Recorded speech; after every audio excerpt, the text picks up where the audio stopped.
And joining us today is Jason Walker. Jason was at the Class A tournament in Bozeman. Jason, you did the boys' games, the play-by-play for there. Chet Lehman did the girls' games, but I know you watched a lot of the girls' tournament. Let's talk a little bit about that girls' tournament. Well, it's great. Thanks for having me, Bob. It's when you go to a tournament and you're only doing one, you have to watch the other. I mean, it's like, why am I going to be here all day if I'm not going to watch games? But yeah, Chet did a great job with the girls' tournament, and I mean, I don't know what else you can say about the dynasty that Dustin Kraske has going on up at Havre. I mean, 3 years in a row they've won it. Five of the last six, and what, six since 2014. I mean, it's crazy, and there's some great basketball being played across the state in Class A. And the thing that stuck out to me, aside from the championship, was I've covered the Class A extensively for 2 years now, but to have a Havre Billings Central semifinal matchup just sounded strange to say that. Yeah, yeah, that's true. And you talk about Havre, you look at those games they had, they were all pretty much 16, 18-point games all the way through. Well, yeah, especially that championship, they fell down early. They were down double digits almost real early in that game to Harden, and give credit to Cindy Farmer. She's such a great coach in Yeah. her own right, and just unbelievable players and talent, and never gave up. But Havre just slowly, methodically just puts teams away, and they just do what they do, and they don't panic. They didn't freak out when they got down to Harden. They didn't freak out early in the first round game either, and it was just fun to watch. And just again, great basketball, and you come to expect it from Havre. And it's weird because Yelena Miller, Avery Carlson were you know sophomores on that team up in Great Falls, and then all of a sudden now they're seniors, and it's a whole new group of freshmen and sophomores kind of helping them lead the way. So they're going to continue being good up there on the High Line. Yeah, what other teams did you see there, Jason? That that we can probably look at being back next year. Haver back again, another one. Havre's going to be back. It's crazy because you and I talked about it throughout the season, and lots of other people mentioned it throughout the season. The Eastern A was down this year. The Eastern A was down. Well, look at the bracket. All four teams on Saturday night were from the Eastern A. And not to take anything away from the West, there's great basketball over there. I thought Frenchtown played really well. Um, Butte Central girls could be in the mix next year. I know they're not on there now, but you look at Havre, they're going to be back. Billings Central, they're going to be back. Laurel, I think, is the surprise team for me this year because you never really think of. I hadn't thought of them the last few years, and then boom, here they were playing for third and fourth, and they defeated rival Billings Central. And that Eastern A is going to be back. It'll be interesting to see for me. Does Dillon make another run in the West? Because I think they have talent down there. Hamilton is really good. Browning girls will be back. I really like what they do up there in Browning as well. And I still am trying to get one of their basketball jerseys to hang here in my studio. Yeah, we talk about the Eastern A, and I talked to a lot of people that have been to that Eastern A tournament, and we all kind of felt like the talent level is down. So I don't know. Does that mean the talent level is down across the state, or um, that's a conversation that's kind of out there and wide open right now. Probably uh, a I think better topic for another time, but we could touch on it a little bit. But Well, here's my opinion on that real quick is I think it's a lot like the Frontier Conference this year. You didn't have one team with a ton of standouts or one girl on each team. You had team basketball.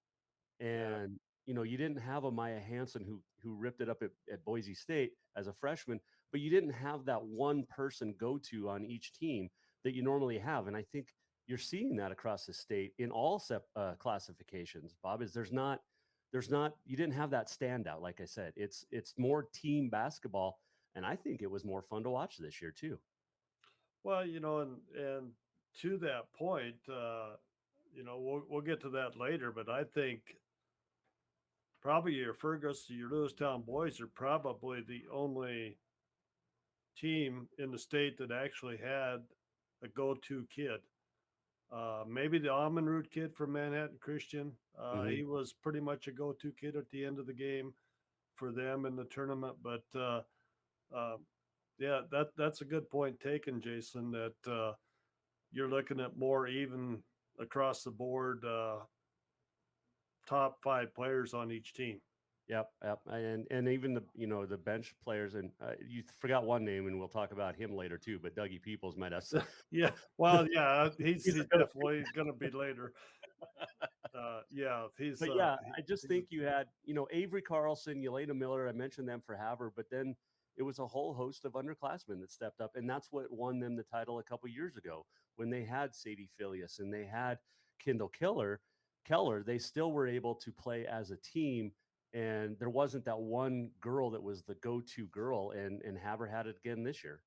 yeah, yeah, they just don't get rattled. You said Mhm. it that they just stay poised. They're very even keeled team. They don't get too high, they don't get too low, and just play good ball under Coach Krasky. You mentioned the Laurel team, the Abby girl there. She's going on to college. What were your thoughts on her, Jason? I thought she was good. I think she's and as you always feel weird saying this, but she's gonna add some muscle. Oh Um, yeah, she's tall, she's lanky, but she's a great player, and I think she can dribble, she can obviously shoot. We know that she made some great passes as well, but she'll be a solid college basketball player. I'm not sure it's going to happen right away. Give her a couple years to develop, but she was really fun to watch, and my dad actually substitute teaches at Laurel, and so I got a little insight on them, and he said they're all great kids in the classroom, which you'd expect. But yeah, that was a fun team to watch too. so what's your overall thoughts on the girls side? Top to bottom, any team that really stood out to you besides Haber? Harden surprised me a little bit this year, but like I said earlier, Cindy's going to Coach Farmer's always going to have her Yeah, kids ready to play. I thought Browning bowed out a little too early for my liking this year. I think they have really good talent, and I just love Browning's style of basketball.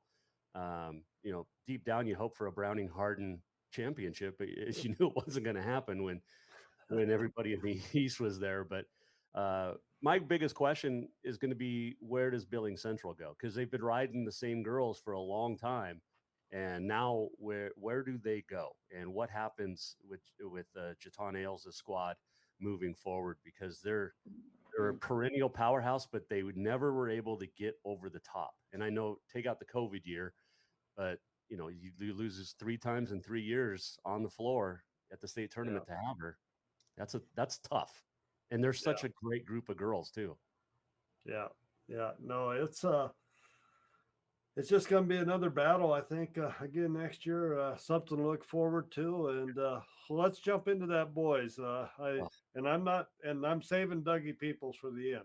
okay. So let's wait till the end for him. But uh, you know, you've done this tournament, I think, for me 3 years in a row, and the boys, and I don't think he could have had a much more exciting call than you had last year when Peoples made that shot to win the game. But go off on this year. What were your thoughts on this year's tournament? Well, you gave me the choice. Do you want to do the girls or the boys? And I chose the boys because I thought, hey, we're going to get a rematch of that state championship. That's going to be pretty darn awesome. And how do you beat last year with the 35-footer to win it, to win a state championship?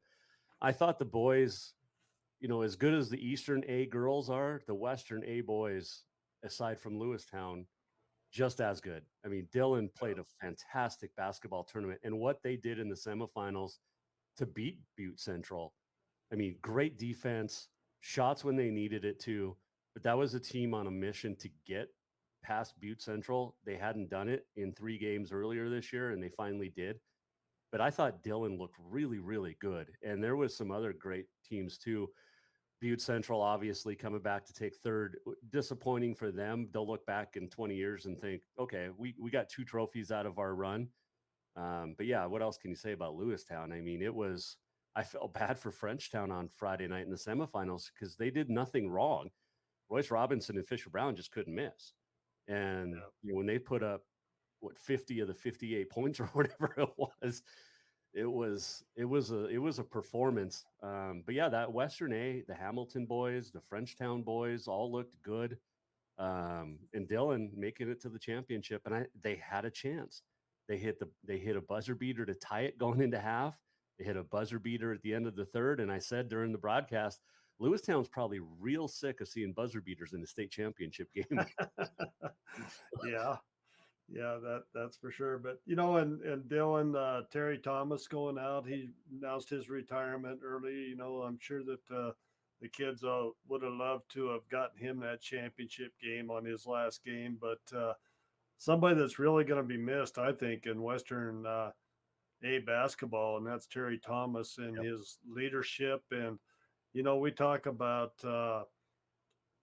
teams getting better, and people like Terry and teams like Dillon just make the rest of the conference and the division a better ball club.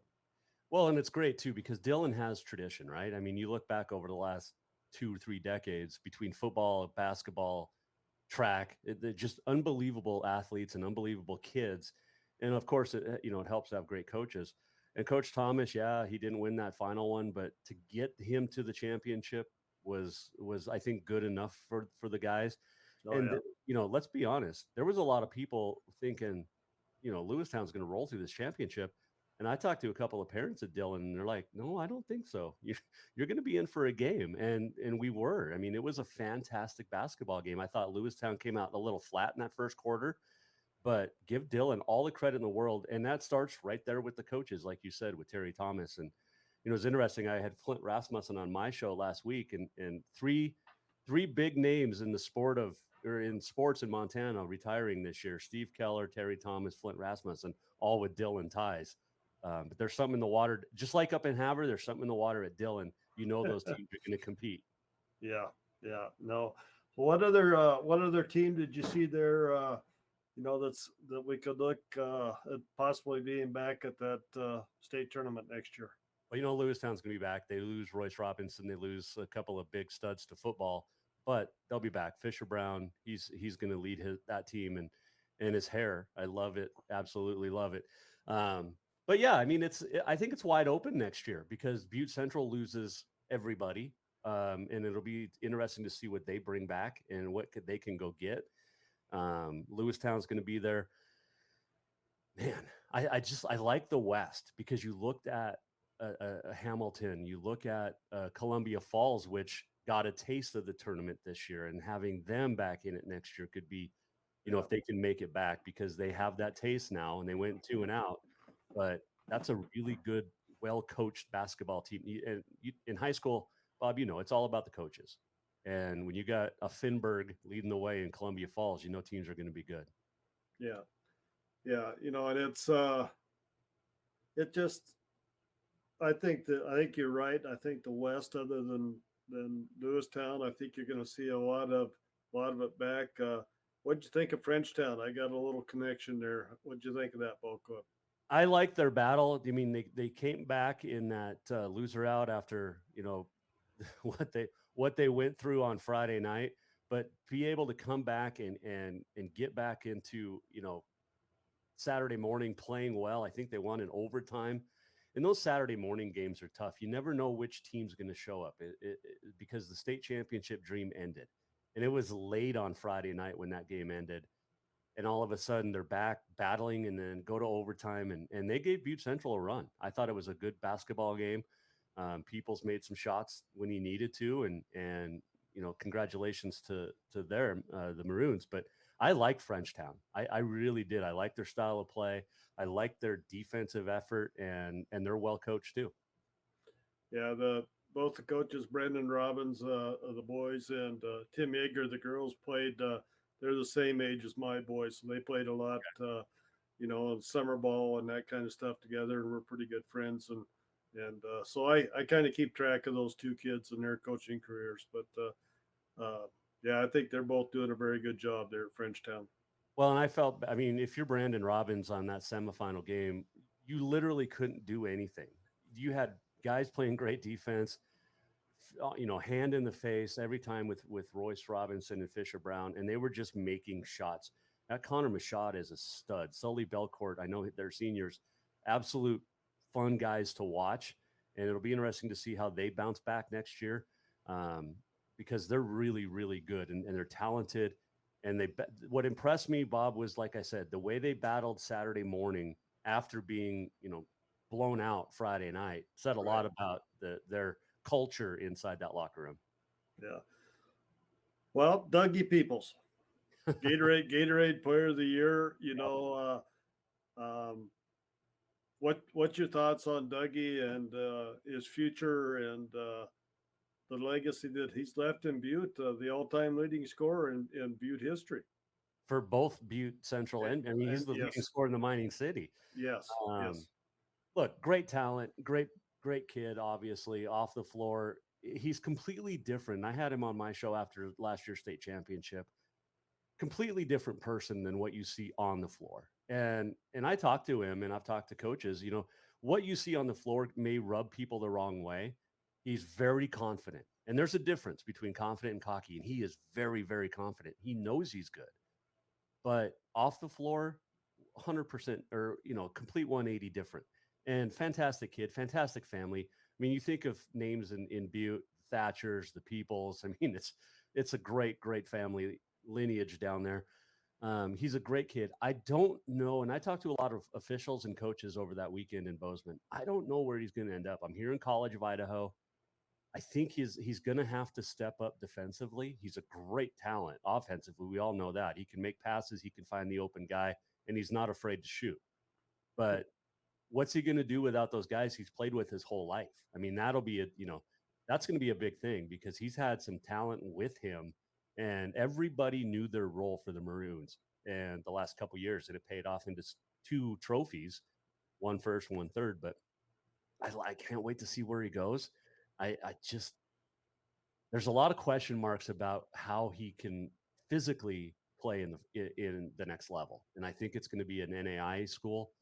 Um, he'll light it up in the frontier if he gets on the floor. There's no question about that. But I think College of Idaho is probably where I think he'll end up and go to the national champs. So not yeah. that there. Who actually have 2 Montana kids on their team as well. So, Yep. which Yeah. is good. But no, I was kind of hoping I could stick around a little bit more there at Bozeman. But had a few issues at another venue, so Mhm. had to get out of there on Thursday. But want to thank you for doing that tournament again, Jason. Appreciate your time and your efforts there, and thanks for coming on here today and kind of giving a wrap up of what your thoughts are on the tournament. And it's just kind of a big lull now. What are we going to do now that No. we can't have softball and baseball because there's snow everywhere? And so I am looking forward to baseball and seeing how that's going to work with Legion teams. And what do we have? 21 schools in the state going to do Yep. baseball this year.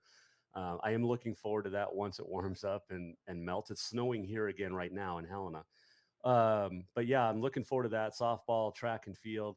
It's almost like when basketball ends, we don't know what to do, but then the next week we're hard into it with Yeah. spring sports and then the summer is shorter and shorter and shorter every year. My question is, where are you sending me next year for Class A? I don't know where Class A is at. I don't really know either. I knew last year. I was going back to Bozeman. And by the way, kudos to Montana State and their staff. That was as we Oh won the yeah. tournament, and it happens every year. I mean, the best Yeah. place to call a tournament's in the Butte Civic Center just because of the history. But Yeah.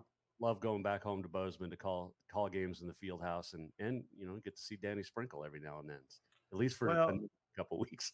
yeah, and Chris Hayden and that crew do such a great Oh, job with that tournament. I mean, it's just, uh, I send Chris a text or an email and say, "Yep, we're going to do it this way, or we're going to change it this way from last year, or whatever." And there's just he's got somebody there to take care of anything that we need done. And you're absolutely correct. They do a great job there. So Butte Civic Center next year, Bob. is that where it's at? Class A is at the Butte Civic Center. Let's see. Well, I've always got to go to Butte for the tournament. Every year they have one because I've always said that that's going to be the year I quit. I'm going to be at Butte eating pasties. That's when I'm going to retire. So in the hospitality room, pasties and homemade pies. So I might see you there next year. Well, you could send me to Great Falls, State C, Great Falls, and then you got Billings for the B and AA is in Missoula next year. Missoula, okay, all right. Well, you Jason, Great Falls. Those are my requests. Okay, well, thanks for coming on. Thanks, Bob. Appreciate it. And I'd like to thank our guests that come on the show and talk about Montana high school sports. Without them, this show would not be possible. And once again, if you like this podcast, please click on the subscribe button below to get alerts when we have up a new podcast.